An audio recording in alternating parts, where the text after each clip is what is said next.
Boards Pop videos. Today we're going to show you how to make stovetop popcorn, which is really simple to do. It's economical, and best of all, it's yummy. You don't need any fancy equipment. You need a pan with a lid, some oil, and popcorn kernels. This entire process is only going to take you about 5 minutes. Depending on the pan you're using, it might even take less, maybe 3.5 minutes. And if you're making a second batch of popcorn, it'll take even less time because your pan will already be heated. So let's turn on our burner and get going. I'm going to let my pan heat up for just a moment, and then I'm going to be putting some oil in here. Now you can use any vegetable oil that you'd like. Canola oil, a corn oil. I like canola oil because I think it gives a clean flavor to the popcorn. Some people like olive oil, and you can use olive oil, but just be mindful that the olive oil is going to impart a certain flavor to the popcorn. Now if you're wanting to add rosemary and oregano, some fresh Parmesan cheese, and some sea salt, which sounds delicious, then go ahead and use the olive oil. I think that would be a great choice. So the pan is heated now. We're going to add some oil.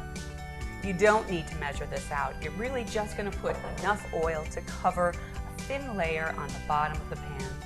There you go. And now we're going to let that heat up for just a second as well. You know, in the past we've told people that you could put a few kernels of popcorn in, you put your lid on, once those have popped, you're ready to add the rest of your kernels. But really there's no need to do that. You can add your popcorn kernels all at once. I've done it both ways and it doesn't save you any time either way. So we're going to go ahead. Again, you don't need to measure this out. Just take your popcorn kernels, put enough to have a thin layer, one layer on the bottom of your pan. You're going to swirl that around to get all of the oil distributed on there.